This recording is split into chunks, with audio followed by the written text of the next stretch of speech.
Facebook is saying we are now live. Hi. Good morning, everybody. It's Laura McGuinness here from the Glasgow Girls Club, and I'm delighted to be joined by Nonie White, who is a co-author of the True Cost of Female Entrepreneurship report, which we have been sharing consistently since it launched, Nonie. So it was yourself and Yvonne Biggins that created the report, wasn't it? Yes, that's correct. Thank you so much for sharing it, and I'm delighted to be here talking to you about it this morning. Well, I'm delighted for you to be joining us because it was Kat Patterson, who is a good friend of mine and also part of our Glow Club business membership, who had, well, firstly introduced us many moons ago and Yes. then had flagged the report to me and had said this is going to be really interesting for the women in the GGC community, the women in the business club, and I think just society in general, really, because it is a first of its kind, isn't it? Because it's the first to examine the psychological reality behind female entrepreneurship rather than looking at the kind of disparity and equality and the facts around that, isn't it? Absolutely. It's not like anything we've read before. So there's a lot of information out there about the funding disparities, you say, and how the lack of resources plays out in society and how women are at such a disadvantage. But we did the research which looked at how that shows up in women's everyday lives, like so the mental and the physical and the psychological impacts, and actually how that impacts our work as well. So our work and our lives generally. Yes, yes. And the link to the report is in the comments. So if anybody's watching this now and just wants to go in straight and read all the insights, then you can grab it via that link. But let's start at the beginning then, Noni. So what inspired you to create this report? And was there a particular moment or insight that made you feel that this work had to be done? Well, myself and Yvonne met at a female founder networking event, the best way for female founders to meet other female founders, and we immediately bonded. We have a very similar background in entrepreneurship and positive psychology. To that moment, I'd been working with female entrepreneurs. She'd been doing stuff with startups, and we wanted to look at how we could share our knowledge of positive psychology, so how we can flourish as human beings and in work to entrepreneurship more generally, how we could get this information out. So we started long walks of talking about what that could look like and exploring the problem. We didn't set out to create a report. We set out just to do some market research. So Okay. we started with some really long interviews, brilliant female founders who all put themselves forward because we all want to talk about how hard it is actually, because not many people want to listen. So we started with interviews, and then we thought we're really onto something here. This is fascinating, and people aren't talking about this enough. So then we did a survey as well. And I guess when we really thought this is gold was when we started working with a data analyst from India. And he did all these really clever cross-referencing, and he was saying, look, it's really clear why some women are saying they've got high performance and optimum life satisfaction is some people are really flourishing and others are really burning out and struggling. And there's a common theme. And we were like, right, this is amazing. We've got to share this. Yes, absolutely. And when you were, so obviously wasn't planning on being a report, which is, Mhm. and now I'm so glad that it is a report, but from yourself personally, we're going to get into the insights, but Yeah. I'm keen to hear, from you, from a personal level, speaking about the unspoken aspects of entrepreneurship, how did you feel emotionally then as this data and the stories came together? Because was it 250 female founders you interviewed, and then was there 25 qualitative like interviews, deep insights? So it was just under 250 and 35 very long interviews with female Brilliant. founders. I mean, I think I've been a female founder. So I started working with other female entrepreneurs about 10 years ago in various different ways, guises. So I've had a number of businesses. One was a community about women setting up businesses around having children. And I Mhm. trained as a coach and a positive psychology practitioner coach. So focus always on female entrepreneurs. So at the same time as building and changing and iterating my own businesses, I've worked with women doing the same. So it wasn't a surprise, but it was also just kind of shocking and amazing all at the same time that we were all going through these massive things. And yet we all show up on LinkedIn and in Facebook groups, every day saying, right, these are my goals for this week and celebrating on my success. But behind closed doors, extreme amounts of anxiety and sleeplessness and, impacts on relationships, all the things basically. So it wasn't a surprise. It was almost validating and sharing it with other women. And they're like, oh my God, I feel like you've got CCTV in my life. This is so Yes. validating. This is 100% my experience. It's just been really rewarding, actually.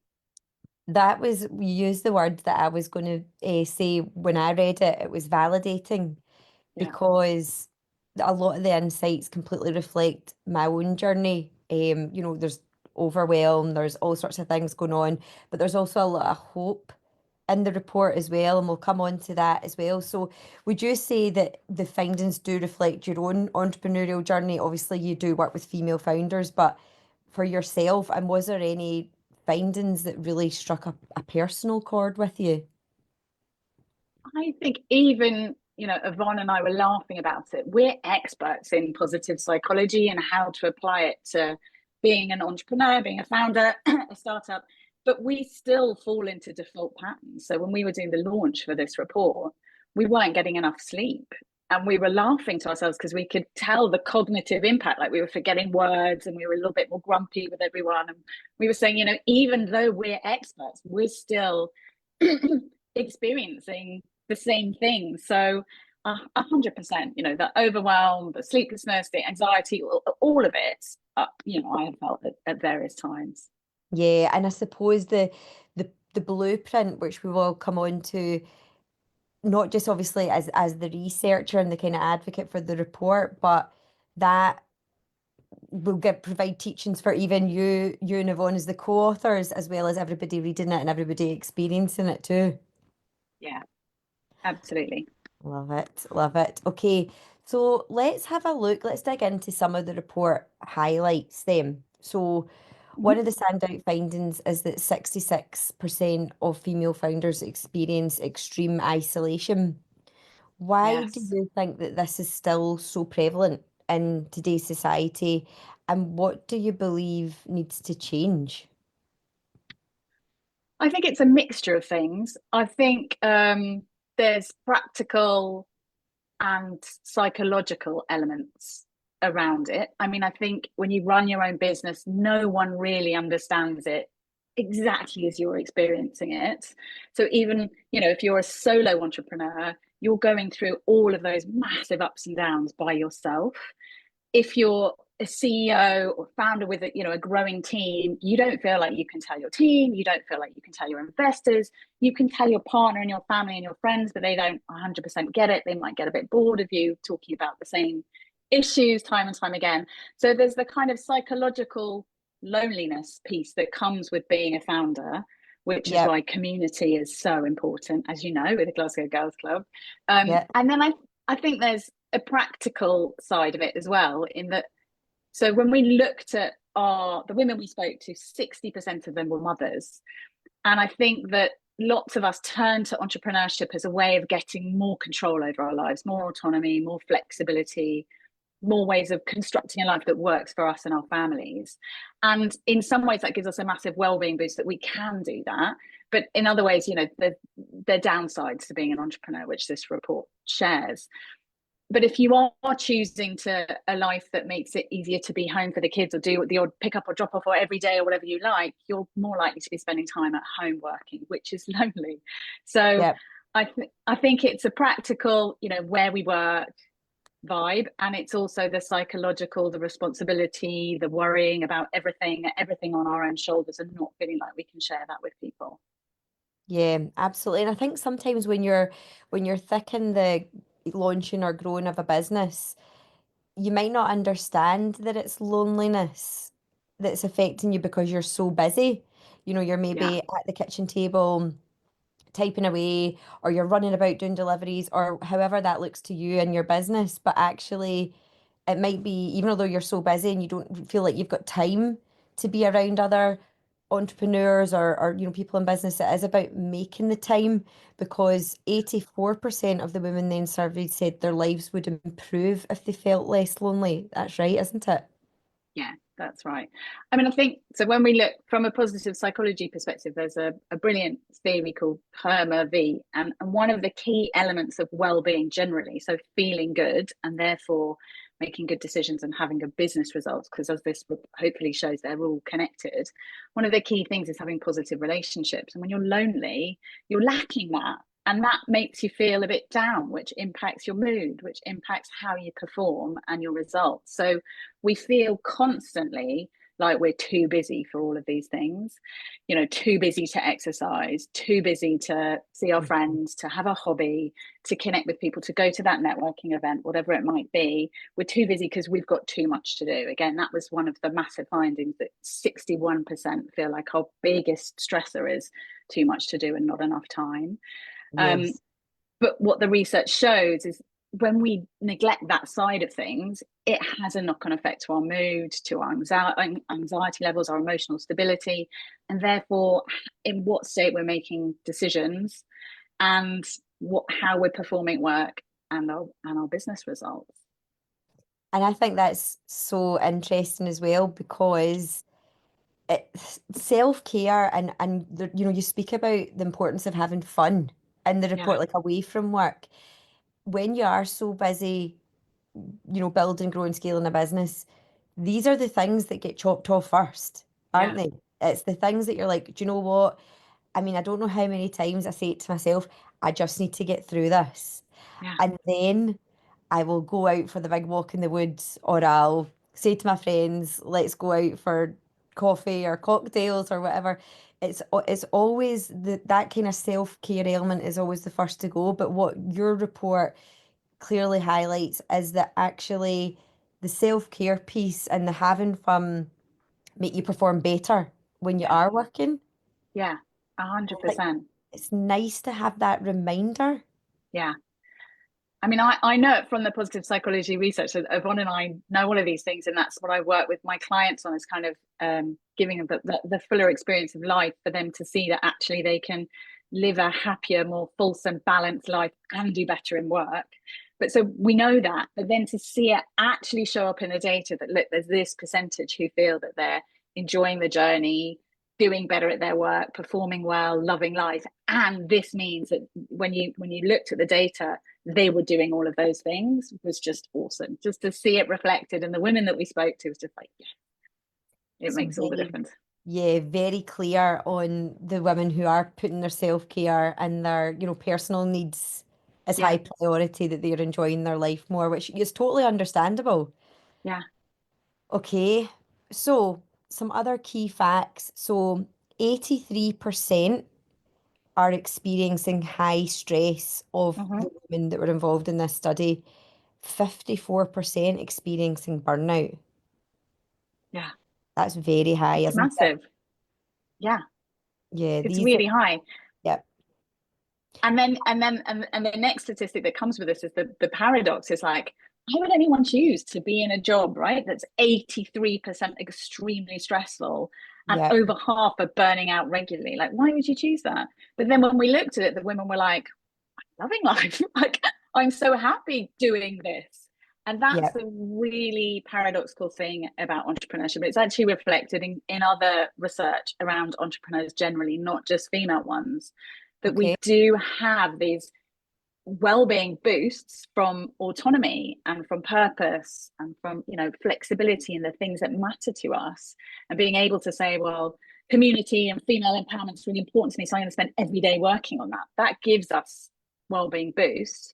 yeah, But the massive ups and downs and the stresses, the intense stresses, the pressure, and the fact that we work so hard, we work harder than any other profession, means that we have massive low well-being as well, so ill-being, if you like. So we have both, and I feel like it's really reflected in that data there. Massively stressed, burning out, but equally, what's the statistic?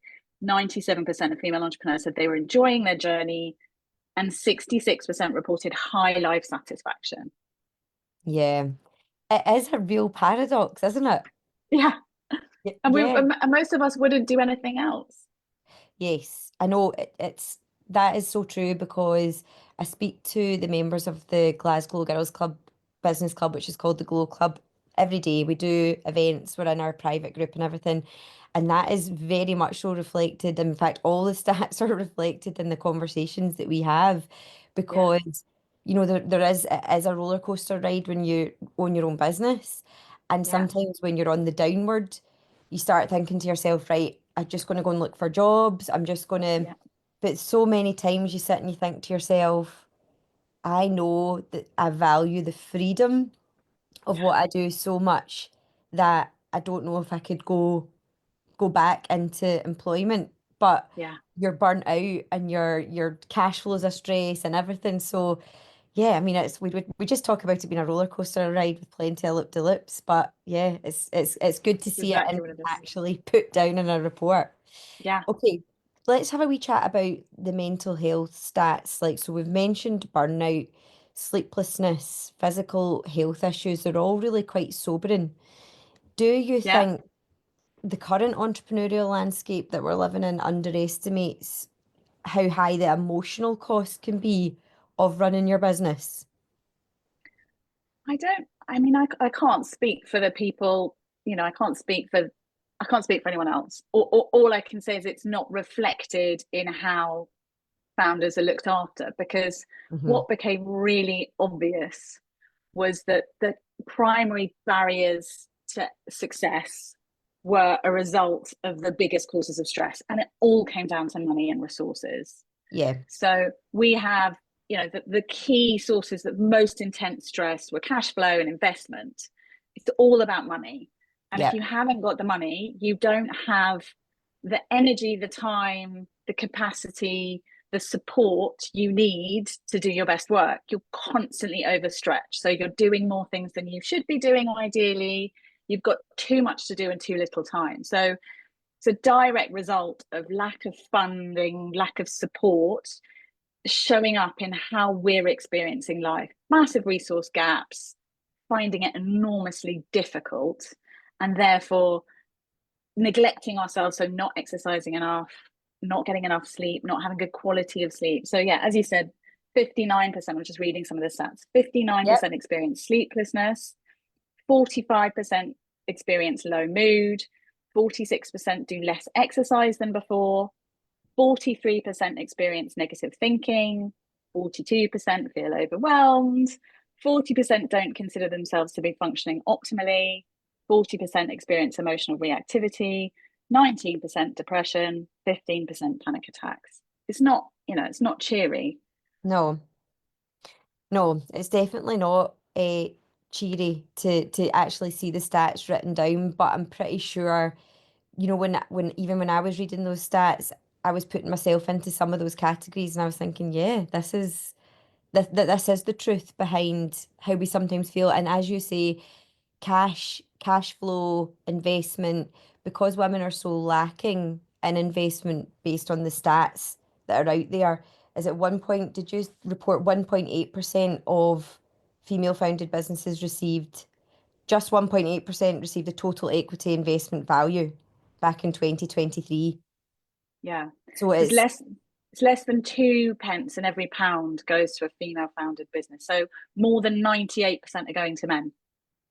So more than 98% are going to men. And the Rose review, which I know that you've mentioned at the start of this yeah, report, it was 250 billion that they estimated would be brought into the UK economy if female businesses were supported in an equal parity with men, yeah. wasn't it? Yeah, and every year we're actually getting less funding. It's decreasing. So we're trying our hardest to Yep. make these incredible businesses, to make the world a better place, to make our lives a better place. Working really hard, but we're really up against it. We're operating in an environment where we're aware that 98% of funding is going to men. Mm, That's tough. it's very tough, very disheartening. Yeah, But reports like this, that's why I think reports like this are so important because when you look at the psychological reality for women who are living in a world where there's that much of a gap, yeah. it's important to look at that and not just look at the funding gap itself. It's looking at, well, what's this actually doing to female entrepreneurs who could be bringing 250 billion to the UK Right. economy? And that was really where Yvonne and I got at the end. We were like, this is wild. You Yeah, know, we're achieving, we surround ourselves in female founders. I like largely only work with female founders. So they're the most inspiring, incredible women. All the stats say that we're more investable than men, that we create more social and environmental positive impact than men, more innovative. We're awesome. And you just think we're doing so much with so little. What if we had more support and more funding? Like, what could we do then? yeah, I know. Well, exactly. I think it would be a brilliant a brilliant place to be if we could get to that point.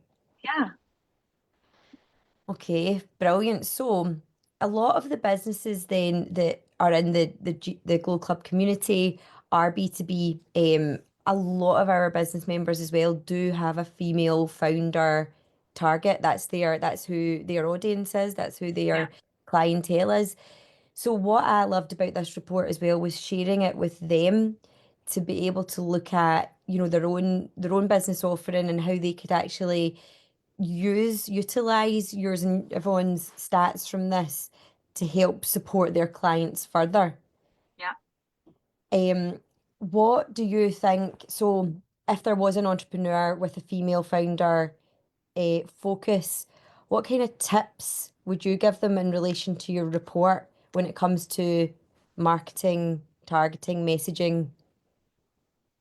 Well, I can't pretend I'm a marketing expert by any stretch of the imagination. I think, well, from a personal perspective, as a female founder who works with female founders, I'm looking at, well, what results do they want? Well, we don't want to feel anxious and sleepless and underperforming. So therefore, what can I offer that's going Yep, to answer that?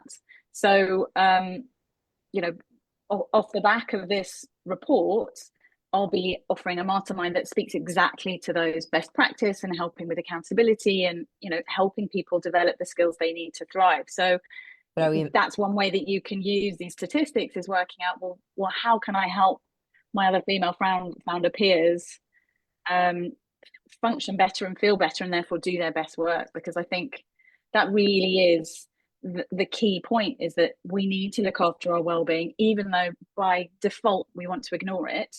Yep, We need to look after it because it impacts how we think, and therefore how we make decisions, how we feel, how we interact with the world, our thinking patterns, and therefore the quality of the work that we deliver at the end. yes, absolutely. And that is why I would urge, you know, business owners in the community who haven't downloaded the report to look at it because it is a massive market research. You've Yeah, provided market research for lots of women in business, particularly with a female founder target. So yeah, yeah, I love what you say in terms of you're actually developing a service around what is the results of the report and what you yeah, can see that ladies are actually needing and wanting in their lives. yeah, So that is so super clever. So let's have a look at the blueprint then, because before we went live, Noni, I was saying what I loved about it was you provide the insights. There's lots of information on the insights that you found, but then you go on to provide like a blueprint, if you like, for how women in business, female entrepreneurs can bring about more joy into their life and find that increase that they love what they're doing statistic. Can we chat a wee bit about that? Can you talk us through what your findings were in relation to what we can all be doing to improve things, improve that kind of psychological reality? yeah, absolutely. I think as we were writing this, and as we share it, we're really mindful that this isn't going to fix the system that we're working in. Yeah, The more we raise it, hopefully we can all work together and change the system. But we are currently working in a really challenging system, and that's not.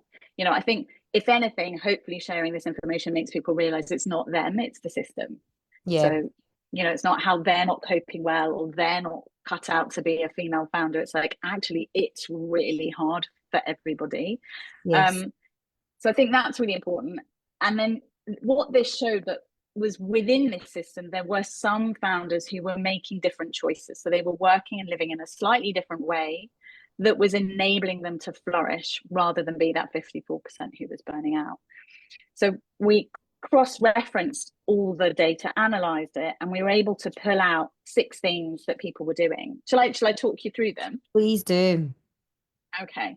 So the first one, which you've mentioned, which is really fun, is this idea of making time for joy. And we know there's a couple of things about that. One is we know from positive psychology that the more positive emotions you have in your life, basically the better you think and the better you do. So it's the bedrock of positive cognition. So like positive thoughts, positive character, positive relationships. You need positive emotions in your life. You need joy in your life in order to think well. And when you have positive emotions, it improves your cognitive ability. So you think better, you think more creatively, you have a broader perspective, you can see more opportunities. Whereas if you imagine you're super, super scared or really, really anxious, what happens is your perspective shrinks. It gets really, really small. And you have a really narrow focus, and you're not being creative. You're not being able to see the wood for the trees, right? You're like just stuck in this like really scared, intense little narrow place. But the opposite is broadening your perspective. And then you have a better flexibility of thought, creativity. So that's the science behind it. But practically, you just want to put more fun in your life. So you want to work out what you can maybe plan in your week ahead or your month ahead or your term or your quarter or whatever. Where is the fun? So it can be a small bit of fun in your day. It could be a walk in the park. It could be seeing a friend for a coffee. Could be reading a book for 10 minutes in the bath. It could be anything. Or it could be a weekend away, a day out with your pals, stuff that genuinely gives you joy. Mm-hmm. Is enormously impactful. So you feel like I should be working, but actually your work and your ability to think, your inspiration, your creativity is going to be massive the next day because you took that time out to insert some joy. So I love that's that. that. Yeah, it's so good. A And good then one. the other thing we know about this is the research to do with resilience as an entrepreneur. So not burning out and being able to keep up and bouncing forward and growing and all of the things that we all need shows that in order to do that, we need breaks from work. And this is where the two come together. And there's some research that says that having a hobby, which is totally separate from work, where you can try and have some mastery and learn some new skills, is really, really good for your resilience. So not only is it going to give you joy, but it's also going to improve your resilience. So you're going to cope better as an entrepreneur. Love it. Love it. Time block some fun into the diaries. I know certainly in winter I'm not shy of time blocking a wee during the day bath with a wee Yeah. candle. Oh, so nice. I've only done that once or twice, but it felt really special. Like I'm having a bath in a day. Yeah, I know you're like it's like two, and I'm just like so, but it does work. It's exactly like Yeah. you say, it does work. So okay, we love that. Time blocking some joy. Let's do Yeah, it. that's a good one. Seeking support. So this came up as the biggest one, and there were statistics to do with where people sought support and how much it impacted them. The biggest impact was with a coach, then it was mentor and advisors. So really turning to people to help you get through these negative thinking patterns, get some perspective, help you know what your next right step is. Basically, that was the strongest place for support. And then peers as well, right? So that's where the community vibe comes in, having people who get what you're going through that you can talk to. Peer mentorship is another really powerful one. There was people got support from friends and family, but what was interesting about that was they were still 9 out of 10 lonely. So although they were like, most people just go, I go to friends and family, but I'm still really lonely. And so Yeah. there's something to be said there about actually you need your peers, you need the coaches, the mentors, the advisors, you need people who really understand what you're going through. Yes, it's so true because we often speak about you've got lovely like if you've got lovely friends and family if you're lucky enough to have that, might still not understand the entrepreneur's journey. So Yeah. actually, you're if you're having conversations with them, they'll listen, but they don't. they would want to understand it because that's not their lived experience. They don't. So you maybe don't get back what you need. Whereas if you were speaking to another business owner and you were saying, this happened to me today, like I spent 8 hours on tech and now I feel like throwing my computer outside the window, then they'll get it more. So Yeah, there really is something to be said for that shared experience when it comes to the yeah, loneliness piece, isn't there? definitely. And there was some psychologically, it was like people who were most open-minded were the ones that did the best, and they were the people who were like most willing to seek support, speak to a coach or mentor advisor and their peers. Yeah. So Okay, that's a very important one. yeah, And that also is, that's a really good bit of marketing, isn't it? If you support female founders through your business, that's a yeah, really key bit of data there. absolutely. Um, and then in terms of the openness, it also fed into mindfulness and spirituality. So people who practice mindfulness or spirituality performed better, basically. Okay. So, and they had less stress, Mm-hmm. which is what all that or what we know about mindfulness is it reduces your stress, and it helps you be Yes. calmer and it helps with focus. And that actually came out in the data. So better performance, lower stress for people who practice mindfulness. So I'm like a real evangelist for the Calm app, and there's a guy called Jeff Warren. Do you know the Calm app and Jeff? I know the Cam app, yeah. Jeff Warren, I've definitely heard the name. Maybe is it in relation to the Cam app or Yeah, so he's one of their mindfulness teachers. He does a okay. 30-day course. So you could sign up for free. I think it is for 7 days. So you couldn't get through the full 30 days, but you could do seven. Hmm. And so he does 30 days beginner's guide for mindfulness. And then after that, every day you can log on and it's just 10 minutes. He's really super, super relatable. He's just like a really cool dude. I listen to him every day. I've made loads of people listen to him every day because once you start, you're like, yeah, I like that. It makes it really relatable and it's really Okay. impactful over time. So that would be my top tip for mindfulness. Nice. Yeah, and it does make a difference in your day. I always think if you can do the a wee bit of mindfulness in the morning for me, I think it's Yeah, different times of the day for different people, isn't it? But for me, I try and sit and meditate for a short time in the morning just to set me yeah, up for the day. But I do feel a difference in how I react to things yeah, if I have done that in the morning. Whereas if I've not, if something comes in, I can be a wee bit more, stressy about it. Whereas if I've yeah. taken time to breathe, then I can be like, no, breathe, sit still. What are you going to do about this? Yeah, exactly. And that's the key thing that comes up, the emotional reactivity, which links into, when we haven't slept enough or when we're under stress and pressure, we're going to be more likely to be reactive. But if you've done a bit of mindfulness, you're going to have calmed that down a little bit. You're going to have a little bit more equanimity. Yeah, I'm exactly the same. The days where I'm like, yes, like, oh, I didn't meditate this morning. There's, That's what's going on. you totally see the pattern, don't you? Yeah, yeah, it's really Yeah. clear.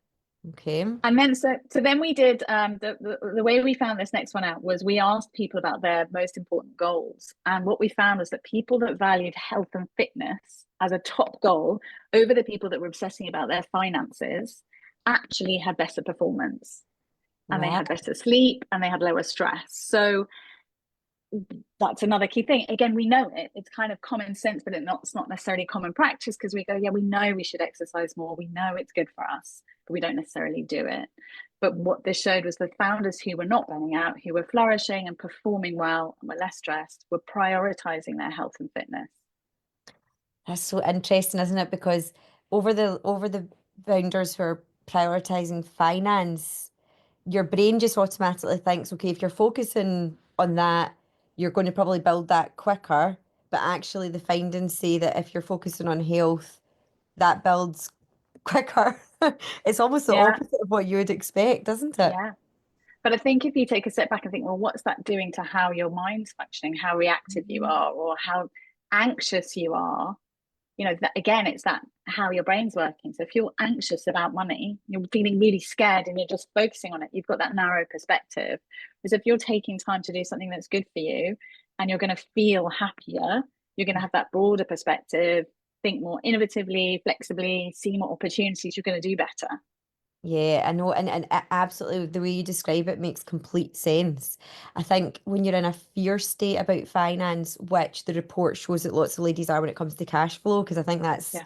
that can be a scary thing. Then sometimes you don't make decisions which are going to progress you on better. It's a kind of fear decision you make. Whereas if you're out in the outdoors, exercising and being more creative, which was also something that you found in your report that it brought Yeah. on, then it makes more sense that you would maybe make better financial decisions, or Mm. you would bring in some innovation into your business that could lead to more finance. Yeah. So yeah, that's a very, very powerful finding, I think. Yeah. And I think that leads really nicely onto nature as medicine. So what we found is that when people took time to go for a walk outside or exercise outside, that really helped their performance. And it's, as you say, there's something to be said about getting outside, it doesn't matter where, but just that different perspective, that big sky, nature, thick Yep, trees that have been around, kicking around for hundreds of years. You kind yep, of, you zoom out of like, if you stay at your desk and you're just in fear and you're just on your computer and you're like, "Ugh," it's very, very narrow, but get outside and you've got that broader perspective. yeah. It, has a massive impact on how you see things. You zoom out and you can see things a bit clearer. Yeah, and it makes your worries and stresses seem smaller. Obviously, Yeah.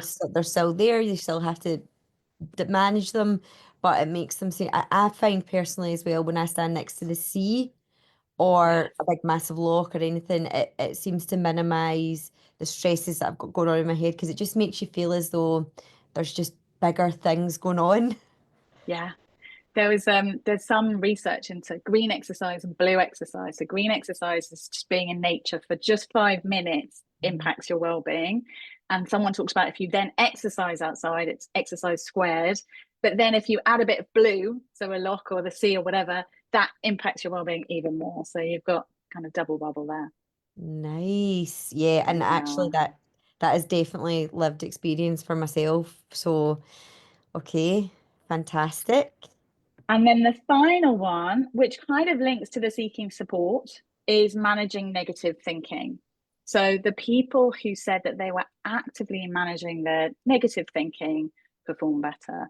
And that makes sense because it's all about self awareness. So if you're in a place of fear and you're lost and you're just functioning reactively by default, you're just doing all the things, which so many of us do, and you're neglecting to look after your mind or your body, you're going to more likely fall into negative thinking patterns, which are going to have a knock on effect to how you feel, what you do, and what your results are.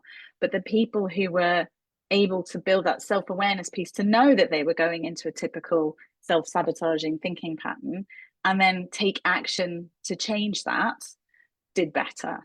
So that Mm. kind of links with coaching because that's the key space where that's explored. You can learn to self coach as well, obviously, and journal and build self awareness through therapy and all of those things. But it's that self awareness piece and going, all right, I'm doing that thing again. How can I think about this differently? What do I want to feel instead? Okay, what shall I do next? Yeah, yeah, absolutely. And I think it's really about, I suppose, building habits. Would you say it's about building habits into your week if you are, looking at your diary and everything's just chock a block with there's not a space to breathe in your diary. Yeah. Whereas if you could build in some habits like, perhaps a bit of mindfulness in the morning, maybe at Mm-hmm. lunch you're always going out into nature and you're things like that. But it's about being consistent with the habits as well, because I think sometimes I know my own experience and some of my members' experience, you can go gung ho because I read this report and I read the blueprint and I was like, right, that's it. I know what I need to do. But sometimes human nature isn't very consistent, is it, with with Yeah. habits? Yeah. What would be your tips for potentially trying to retain that consistency with these good habits that we can put in that will make us thrive? I think it's about small positive actions. So you don't want to try and do all the things all at once. Yep. I had one founder client recently. He's a he, and he was like, I nailed meditation, but then I tried to do journaling, and that took my meditation spot, and then I lost them both. And I was like, okay, let's just start with one. So Yep. I think it's about working out what so I'll do a kind of a well-being audit with my clients right at the get-go before working on all their other stuff and work out what are the bits that need particular attention and what are the kind of first small steps you can take in that direction to start building those supportive, high performance well-being habits. So it is trying to work out how can you make 10 minutes of mindfulness fit into your day, and you might have to, and it, as you say, it'll be different for everyone. We're all completely different, so all of Yeah, these things, it's about trial and error and working out what are your best kind of well-being and resilience levers, like, just trying it out for size basically, and working out. So I can't do it in the morning because I've got drop off, or I've got a 9 o'clock team meeting, or whatever it is. yeah. If I do it at bedtime, I fall asleep. Or maybe I have to set the 2 o'clock, maybe that's my mindfulness time, or maybe it's 6 a.m. or it's just trying things out. I love it. And if somebody is, so small steps, love it, small steps manageable. s- Is there like this is probably like how long's a piece of string, but is there a timeline? So say your client who was mentioning about, the meditation and the journaling, is there almost like a sweet spot where you get to maybe, is it 30 days or however many days to make the habit that then you can introduce? Or is it just an intrinsic gut, okay, this is now part of my self-care. I'm going to introduce something else. That's probably quite a tough question, Nonie. Yeah, I don't think there's a definitive answer. So some people will say 21 days, some people say 30, some people say 90. I think it really is when it becomes something that you don't have to really think about. So Yeah. so I think it's that. I think it's a feeling thing. So I will meditate every morning with my husband if he's kicking around at the same time. Try and do it before he goes to work or whatever. We'll sit on the sofa behind me here. We'll do our Jeff, and then we'll have our coffee, and then we'll crack on with the day. But Nice. that, so now I don't even have to think about that, because it's just like, should we do Jeff now? We go and do Jeff. But other things, he goes, hi, it's Jeff, and we go, hi, Jeff, literally every morning. Maybe too much of an insight into my life there, I but love I it. think it's not, I don't, there's no drama involved. But if I suddenly was like, so for example, I went to the physio, I would do some neck exercises, and I'm literally like, I can't work out, I went to flip them in. Yeah. And it's that sort of thing. It's when you're trying to shove something in when you're Yeah. already really quite rammed and you're doing stuff to look after yourself. So I've got a lot of things I do to look after myself. So just putting in an extra one is proving tricky. Yeah. But I want the result, so I'm working on it. So again, I'm trying to work out exactly when it is that I do that. So I think in terms of small habits, small positive steps in the right direction, it is start small. Don't try and go for all of the things all at once, because it's all going to end in tears. Just, monitor how well you're doing, making progress, keep mindful of it.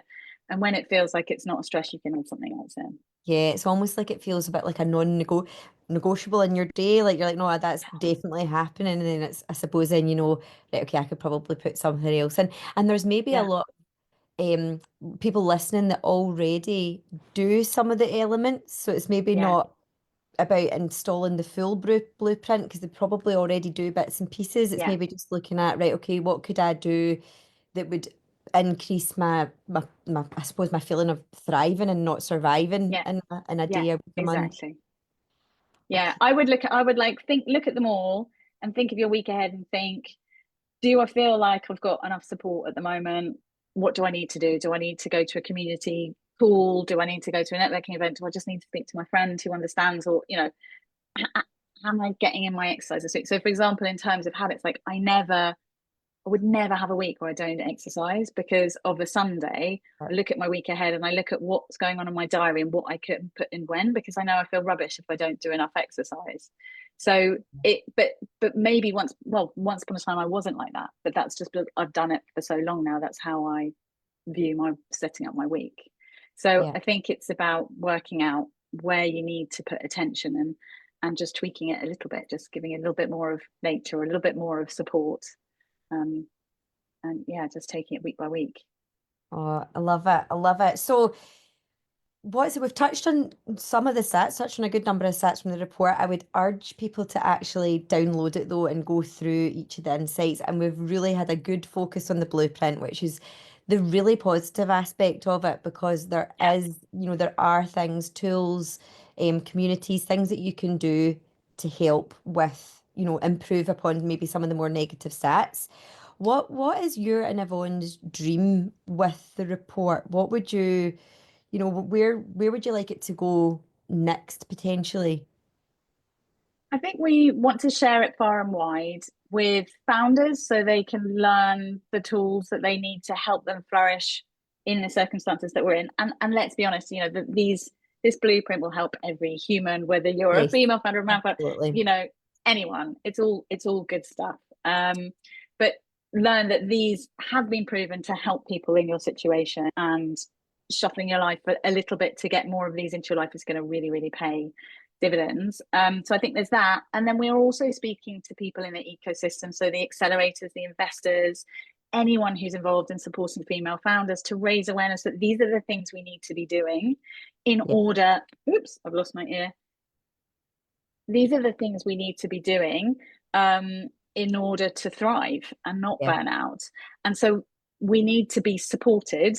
We need to have, well, more money. We need to have a network. We need to have support. We need to have the capacity to look after ourselves in order to be able to flourish as a founder. Well, I'm honestly so grateful, and I know that a lot of the members who read the report, I'm so grateful to you both for validating the journey and just Yeah, seeing it in statistics. It's yeah, I've totally blown away by the whole report. Also, thank you for the market research that this provides as well, because I know we've touched on it, but as a business to business, I do have business to business as one of my targets.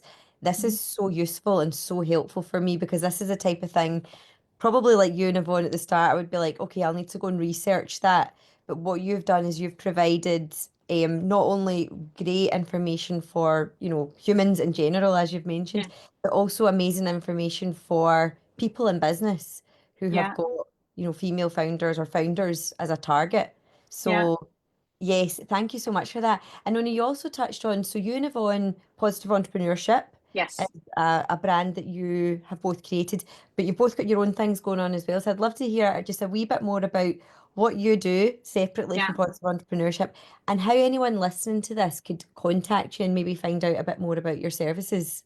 Yeah, absolutely. So I have Nonie White Limited. So I'm a founder coach. I use positive psychology. So all of this kind of magical psychological research and knowledge, I bring that with executive coaching, and I work with founders to help them become the entrepreneurs and the leaders that they really want to be. So really, really outstanding, authentic leaders, super calm, confident, grounded, looking after themselves. So really good well-being, really good high performance. So that's what I do as a one-to-one coach on the side. And then Yvonne and I created Positive Entrepreneurship generally to work out how we can help the ecosystem. So not just the founders, but also all the organizations that support them. And off the back of the reports, I'm launching starting in June. So please do get in touch with me if you're interested. A mastermind for female founders that speaks to the peer mentorship. So getting together a kind of a close group of deeply connected female founders going through the same thing so they can mentor each other and support each other, and also bring in this well-being and high performance element from the best practice blueprint. That's quite hard to say, best practice blueprint, and positive psychology to help people put those really, really supportive habits into their lives so they feel better, think better, and do better. So I've got one-to-one and a mastermind.